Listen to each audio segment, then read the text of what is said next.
In the last 12 strange days, I have been grateful for one thing. The fact that folks, right now, are so galvanized. I can barely keep up. Galvanization is not particularly new here at Judson, where we stay pretty vocal and activist-y, but suddenly everyone wants in on the game. Since November 9th, our office has been fielding dozens of requests for space in our building, for participation in rallies, for statements of solidarity, for direction on how to respond, and if we weren't the humble people of faith that we are, it would be pretty easy to get pretty hubristic about it all. More and more people suddenly want to know how to get connected with Judson and with our allies. Activists want to get connected with artists. Artists want to get connected with activists. I have never had so many friends asking me about church. It's thrilling and confusing and overwhelming and truly weird. I try not to let my inbox hold more than 50 unanswered emails at any given moment. But this week, that goal has been next to impossible. And folks aren't sending frothy hellos or friendly check-ins. This stuff is heavy. It's frantic questions about how to get involved, last-minute invitations to hastily planned actions. It's humans seeking connection, gloriously and clumsily. And they think that we can help. And we sort of can. And at least 8 emails this week have ended with the phrase, "You're a saint." Or, "Tell the folks at Judson that they're saints. Congratulations." Now, has everyone here today been called a saint at least once in their life? No? If you haven't, if you have, you know what it feels like. If you haven't, I'm sorry, and meet me after the service. But God, it feels so good. I'm addicted to it. It is the best feeling in the world. And rest assured, there are people out there right down the street and across the country who think that you are saints just because you are part of the great and deserved mythology of Judson Memorial Church. So what are you going to do next? I don't know about you, but I'm exhausted already. One of my favorite would-be saints didn't even want to be one. Dorothy Day, who many of you know as the fierce founder of the Catholic worker movement, is famous for saying, "Don't call me a saint. I don't want to be dismissed that easily." She had no time for saccharine sanctification. Now, the Catholic Church is finally ready to canonize her, and her contrite dismissal of canonization has mucked up the works. What do you do with someone who talks the talk and walks the walk, but has no interest in being named the name? Well, I've decided that you study her closely. Her voice is the perfect antidote to getting too sanctimonious about being called a saint. Because I think the church has had a problem for a very long time now. This country's most prominent religious voices talk like they think they're saints and hate like they're the exact opposite. And not everyone is yet onto the fallacy. But these callers and emailers this week are deeming us saints because in a time when hope and spirit seem dead and bodies are literally in danger, Judson represents an embodied spirituality. We do it imperfectly, but we do it enthusiastically and loudly. And what these hopeless but activated folks see in many other places in their world is spiritual starvation. We've lost our soul. And that was even before Sharon Jones died this week. How else do we explain a country where election results are manifesting as hijabs torn off heads, sharp upticks in calls to suicide prevention hotlines, swastikas etched in windows and spray painted on children's playgrounds, We're hungry. We're starving. For some, it's a literal bodily starvation. For all, it's a spiritual starvation. And in the place of spiritual sustenance and renewal, in the void where we might place trust and hope, our country has elected to erect hate and fear. So the responses and the emails and the calls keep coming in. It's exhausting, and I'm so grateful for it. My one fear is that the emails and the calls might eventually stop as we settle into the reality of this upcoming regime and normalize truly abnormal behavior. And if those emails and calls slow down, if the current resistance quiets and drifts back into the shadows, we here have a lot of work to do. Because we are actually in a moment when the church can actually do something again. When we can actually be something again, something that actually feeds our country's culture in a way we actually haven't for decades. We have the power to serve as resistors again because we have the tools and we have the tradition, and people are clamoring for it. I'm not talking about evangelizing. Don't get any ideas.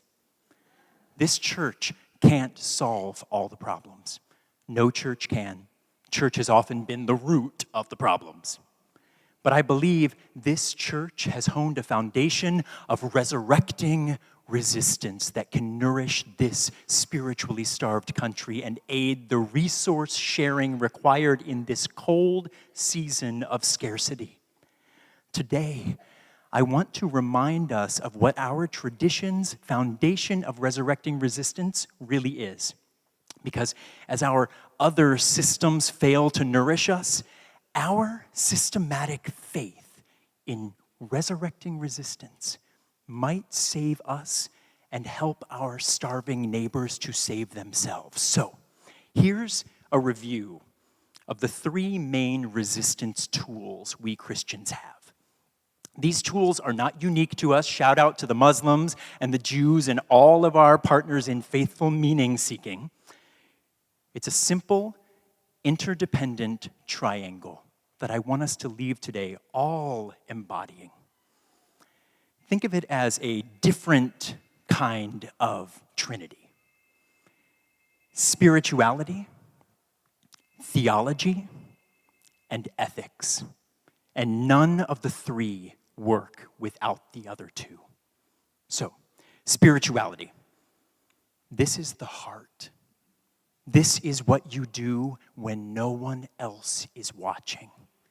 This is your connection to a force that transcends the human plane, something that interconnects your being to all other beings and to something beyond human understanding, the slippery thing. The thing that can feel so abstract that many of us call it God and just hope for the best.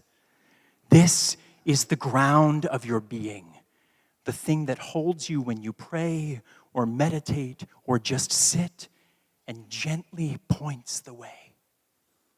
Connected to spirituality is theology. This is the head, the mind, the mouth. This is the language we craft to talk about the inexplicable spirituality. This is the articulation of our calling. It's the poetry our ancestors created.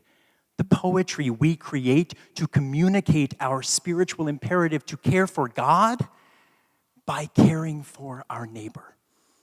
This is scripture and hymns and prayers and art, the words and metaphors we use to describe the indescribable. This is beyond the language of love. This is resistance to the world's call for selfishness. Resistance through speaking a language of active care over lazy love. And that connects to the 3rd part of our foundation, ethics. This is the body, the hands, the arms, the legs, the feet, all of it. This is the walk that joins our talk. the sustaining action. This is where our poetry hits the pavement. This is how we take our spiritual ideas and theological statements of caring for our neighbor and carefully put them into action. Now, there are many ethical people who have never set foot inside a church. But here, at church, on a weekly basis, sometimes on a daily basis, we make a commitment to exploring what it means to act ethically. We ground it in history and evolving tradition, and we regularly check in with one another to see how we're doing. Not everyone has this system of balances. We line up our ethics of our active bodies with the theological talk of our active mouths and the spirituality of our active hearts. We live in a place and time where our spiritual starvation is begging for a new spirituality, new theology, new ethics. We covet new thought, new language, and new action. We live in a time and a place where spiritual starvation has elected a leader and cabinet who forsake spirituality, theology, and ethics, who forsake heart, mind, and body, and replace it with fake fear, invented nostalgia, and idolized whiteness. And they think they've won. And they kind of have for now. But here's the thing they didn't count on. We church people have seen this before. It's what our poetry, what our stories, what our traditions are all about. Why else would our lectionary text for the week before the joyous holiday season be this dour, depressing paragraph about Jesus' crucifixion? I didn't choose this text. This is what our lectionary thinks we should read the week before baby Jesus comes to bring joy to the world, for Christ's sake. Why would we put this scene of political assassination, this scene of mockery and degradation and ultimate loss right up against the next month's joyful tale of baby Jesus? Because we know that spiritual starvation is just part of the cycle, that it can never be the final answer. Resurrection is just around the corner if we will discern, articulate, and embody the resurrection we wish to see in the world, a resurrection that erupts from a foundation of resistance. Not everyone knows how to do this. Really. Those who are emailing and calling, seek the tools that we have and use in this place. And those who are actively participating in fear and hate definitely don't have those tools. Spiritual starvation convinces the starved that there is no way to feel full again unless they're taking something away from someone else. The church's foundation of resurrecting resistance shows another way. That we can only feed spiritual starvation by connecting who we are when we're alone, with the way we communicate with others, and the way we act in the world. We church people aren't saints because we practice this. But since we have this Trinity system, we are called to be connectors, articulators, and sustainers for the spiritually starved. There are artists and activists and potential game changers, innovators who can create new paths, who do not know how to connect, articulate, and sustain their work, and they need us right now to share the story of how our Trinity works and sustains the work. And we need their stories just as much. We are the ones who find real religious freedom through doing our work in the world with sacred intention.